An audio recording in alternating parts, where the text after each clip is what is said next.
Kenya ayaa markii ugu horeysay waxa ay ka hadashay heshiiskii shidaalka baadhista Soomaaliya ee dhawaan uu sheegay wasiirka batroolka Cabdirashiid Maxamed Axmed in uu la saxeexday shirkad laga leeyahay dalka Mareykanka kaasi oo madaxweynaha iyo ra'iisul wasaaruhu ay qaadaceen.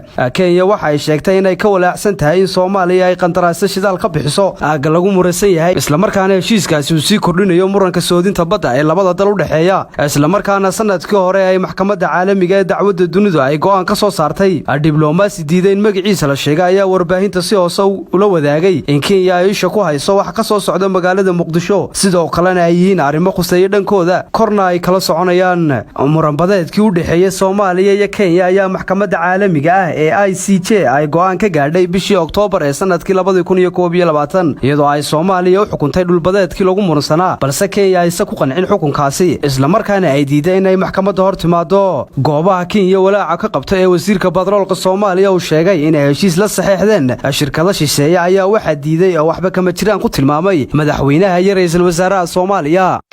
dahabshiil oo la jaan qaadaya isbeddelka tiknoolajiyadda kuna fududaynaya hanaanka aad lacag u diri karto waxa uu hadda ku soo kordhiyay in marka aad lacag dirayso aad ku bixin karto kaarkaaga bangiga dhammaan xarumaha dahabshiil ee qaaradda Yurub. abka dahabshiil oo aad kala soo degi karto Play Store iyo App Store ayaa ku sahlaya in meel kasta oo aad joogto aad lacagaha si fudud uga diri karto. sidoo kale website-ka dahabshiil ayaad si fudud lacag uga dhex diri kartaa goob kasta iyo goor kasta.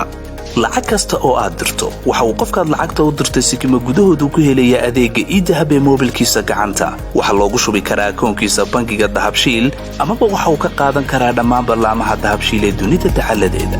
dahabshiil hawl fudaydiyahaaga maaliyadeed.